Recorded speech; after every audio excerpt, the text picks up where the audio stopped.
Welcome to today's episode of Financial Femme. My name is Zara Kaku, your host, friend, and coach. If you're new to my world, be sure to connect with me on social media at Zara Kaku on Instagram. I love making new friends and getting to know my audience. And if we're friends, be sure to let me know what you thought about today's episode. As well, be sure to share with your friends and family on social media. Today, I thought I would start by telling you a little bit more about me and then going into the money mindset piece. I've been a financial professional and working at various banks for over 20 years. As a banker and advisor, I prided myself on being that person that always ensured that women, married or single, had a place where they could ask questions, feel safe to tell me they didn't understand something, and where I would always ensure that women were taken care of. I often saw when divorce and death happened that women came in not knowing what was going on and often were left with debt they didn't know about, as well as brain fog around their finances. At home, I didn't do the finances. My thought was, I do everyone else's finances. The last thing I want to do is come home and do my finances. I encouraged my husband to take the lead on this, and I said I would supervise. Well, life happens and supervising became non-existent and he was solely running our finances. Eventually, my husband started to battle with cancer for 2 years. I remember the day of his last radiation appointment. The oncologist saying, we didn't only give him the $1 million policy, we gave him the $2 million policy. We got the cancer. 3 months later, his pain started again. And after countless tests, we were told that his cancer was back, and this time it was terminal. We had 6 months. We didn't have our wills done. We had so much we wanted to do, and the 6 months went by fast. When it came to our finances, we both felt that since I knew about my finances and I do this on a day-to-day basis, I'd be fine with the finances. But I wasn't. Brain fog and grief really messes with you. I began to avoid my finances. Envelopes of bills, statements, everything started to pile up. And instead of dealing with it, it was easier to do some retail therapy. Soon enough, I had missed a mortgage payment and the bank was calling me. I looked at my bank account and I was in the red. This is when I knew I needed to make some changes. That's when I started to really take a good look at my finances and realize that if I'm going through this, there must be so many more women who have felt the same and have been through the same as well. So that's why I created my business. I created systems where I can help others so that they don't have to struggle the way that I did and that they can learn from my mistakes. I've developed courses and coaching programs that are high touch that can help women navigate their finances in a way that is simple, easy, and efficient. And that is what I aim to do on Financial Femme as well. So today, I wanted to talk to you about how you can win with money and 7 tips for healthy money mindset. As I'm coaching women in my masterminds, I'm realizing that money mindset is a big thing. It's a big limiting factor in winning with money. So I wanted to share the 7 tips that will help you create a healthy money mindset. But before we begin these 7 tips, we need to start with this universal truth about money. Because one of the first exercises I always do with my coaching clients is to talk about their first money memories. Because we create a narrative around money that we believe to be true. We've all heard that money doesn't grow on trees, or only if I had $1 million. These are things that we are taught. We've learned and we've absorbed them as we were kids and even into our adulthood, and even sometimes have said some of these things to our own children. And these statements about money that we accept to be true, they're not. The truth is that money is not evil. Money is strictly neutral. It's an amplifier. If you get a lot of it, it'll amplify who you are. If you're kind and generous and giving, you'll do more of that when you get more money. And if you're greedy and selfish, you'll do more of that as well when you get more money. But the simple truth, the baseline, before we can even start setting up a proper money mindset, a healthy money mindset, is understanding that the truth about money is that it is neutral. Everything, every emotion you have linked to it, you have learned throughout your life. So if it makes you stressed, if it makes you anxious, if it makes you fearful, if it makes you excited, if it makes you greedy, if it makes you whatever it is, that is learned. So we have to start with the truth, and we need to reset this baseline. All right, so we're good?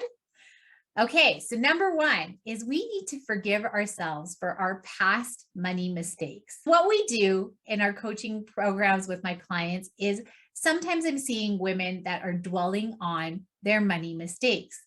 We've all made them. I've made a ton of them. Too many to talk about, too many to even count. I've done all the things wrong with money that you can do with money. But an unhealthy money mindset focuses on those mistakes and dwells on the fact that I'm not good with money because I've made these mistakes. So moving forward, if I take risks with money, I'm going to continue to make these mistakes. It's basically the mindset you're creating in the failed version that I'm bad with money. I'm bad with money, and that's validated by my past failures. And I believe for this to be true. So that's why I will not move forward with money, because I believe my future decisions about money will be bad too. So the first thing is that it's just not true. We all make mistakes with money. Your past does not predict your future. That's when people talk about things like generational problems with money. It's buying into this narrative, buying into the poor money mindset piece where my parents are bad with money. Therefore, I'm going to be bad with money. Therefore, my children will be bad with money as well. And that is wrong. You need to forgive yourself for the mistakes you have made. We've all made them. And you need to say, hey, this is where it changes right here, right now with me. Because moving forward, I will continue to make mistakes, yes, but hopefully fewer. And I will move forward even in the face of my past failures. So forgive yourself for your mistakes. Number two is this comparison game. We're all hanging out on social media and Instagram and Facebook and feeling like everyone else is crushing it with money and you are falling behind. You are who you are truly, first of all. And I'll tell you, because I coach people all the time and I get to know the real facts. A lot of people struggle with money. The people you think are winning with money are struggling with money. First of all, the comparison piece, don't compare yourself to others. The unhealthy money mindset is to compare yourself to others and feel like you're falling behind and not doing enough and that they're younger than you and they've gotten more opportunities than you, whatever, blah, blah, blah. The healthy money mindset is to compare yourself to yourself year over year. I do this with my coaching clients where we do what's called a personal financial statement, where we use real numbers once a year to compare how we're doing to us, because that's the only thing in the personal world of finance that matters. That's all that matters. Do I have less debt than I did a year ago? Do I have more money in my investment account a year from today? Am I more disciplined with my discretionary spending? The only comparison you make is to you a year ago, and keep yourself accountable every year with some flag, some sort of marker, like a personal financial statement, and say, I'm actually making improvements. Let all the other stuff go and just be other stuff, because that is their race. You don't know their story. You don't know if they financed everything. You don't know about what's going on with the things that you see around you, but you do control your money. Number three is, instead of looking at what you don't have, Truly being grateful for what you do have, even if it's one thing a day, even if it's the fact that you have internet, you get to hang out on social media in communities like these, even if it's the fact that it's just most of you are better off than most of the people on the planet. You have great water, you have access to heat and shelter and food. Find things to be grateful for each day. But if you could be grasping gratitude in one hand and reaching for growth in the other hand, especially with money mindset, like I'm super grateful for the car that I have that gets me around. I'm super grateful for the food and whatever it is. I'm grateful for this, but at the same time, I'm reaching towards growth. I'm aspiring to see what's in here and how I can build a strong financial future for me and the people I love. So gratitude daily. Number 4 is to dream big. So most people, this is where their limiting beliefs live. They dream, but they dream very limited. As children, we know how to dream. We don't put reason into it. We just dream. The best way to shed yourself of a poor money mindset is shedding the limiting beliefs. It's a huge part of shedding a poor money mindset is releasing yourself from these limiting beliefs. My favorite quote on money, it's actually not a money quote, it's a tech quote, but I love to use it, is we overestimate what we can accomplish in a year, but we underestimate what we can accomplish in 10 years. And money is that. I think everyone wants a quick fix. And I think we overestimate what we can accomplish financially the year, but we way underestimate and we can't wait to dream small. We can be done in 10 years. And we set these things and it's like New Year's resolutions, like I'm going to lose weight and all this weight and be a millionaire by February 1st. And if it doesn't happen, we curl back into a ball and we wait for the next year to happen. And if it doesn't work that way, it doesn't work that way. So in the category of having a healthy money mindset, it is very important to dream big. And the main reason about dreaming big is that it pushes out those limiting beliefs. The brain gets so filled with the dream that there is no space left for the limiting thoughts that we've been holding on to and holding us back in our past. We got to back it up with action, which is different than just dreaming big and false tenets of manifesting. It's a law of attraction, yes, but it also needs to be backed with a lot of action, like doing the work. So ensure that you dream big. Number 5 is affirm, like affirmations. Before you roll your eyes and exit this, know that I am not a foo person. I am very much left-brained. I'm very logical. I'm actually not that person. But I say an affirmation I learned a while ago. I am financially free and living abundantly. What that does is you can use it like a trigger for whenever you find yourself feeling negative, a negative thought. This is that old wiring. This is that old narrative that I'm bad with money. I'll always be broke. You can replace it with I am financially free and living abundantly. It's squeezing out that limiting belief, squeezing out that negative emotion on the topic of money and replacing it with something that's positive. I'm financially free and living abundantly. It's a 7-word affirmation that I use like law. 7 words is a complete number, and how they say you speak it and you have to believe it, and then you have to do the work for it. The problem I've seen with affirmations is that people think that it's a solution in itself. It's not. It's a tool. It's a piece of a solution. But again, law of attraction plus the law of action will get you the life you dream of and deserve, not simply because of law of action, because I know that there are people running around obsessed with doing busy work, going nowhere. They're just stuck in this loop. And I know that there are people that just sit every day and manifest waiting for it to fall out of the sky.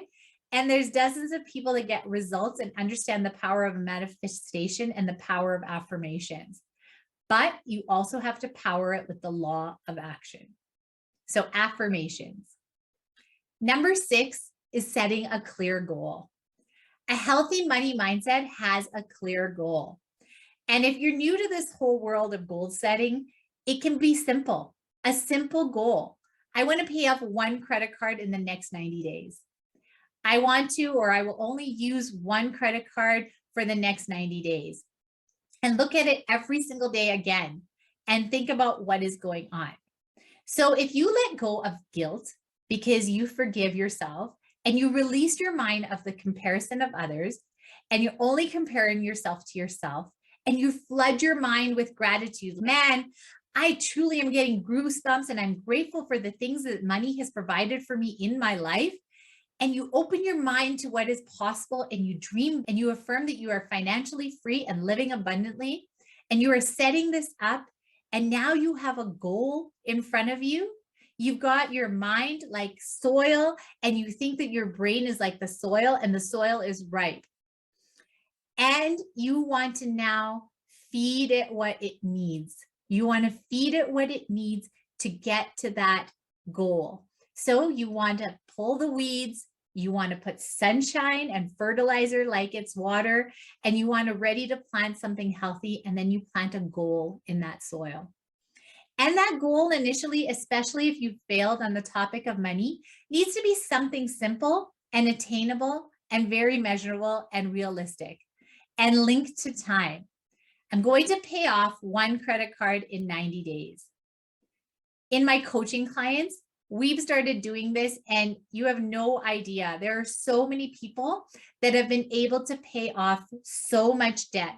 They've been able to do so many things and they've been able to get to goals that have not been able to get to in the past.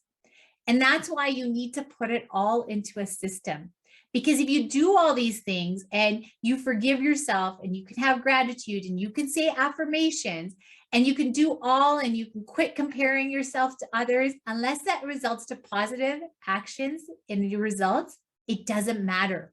You don't feel better and you're not moving forward. So number 7 is to celebrate the crap out of all your wins, big or small, whatever it is, celebrate it. If today you didn't spend any money, celebrate it. If you have not reached a goal, a little goal, whatever it is, celebrate it, because that is where you start seeing momentum and you start creating these new stories in your mind and you start really rewriting your money mindset. And that is where the whole money mindset, and you could start really winning with money. It teaches you how to get results so that you can be who you want to be with money and you can become unstoppable. So I hope you enjoyed this episode and I hope you've gotten some tips out of this episode that you can use in your life to help you improve your money mindset. Be sure to like and follow and subscribe and listen and watch for the next episodes to drop. Thank you so much for listening to today's episode of Financial Femme, and I'll catch you in the next episode.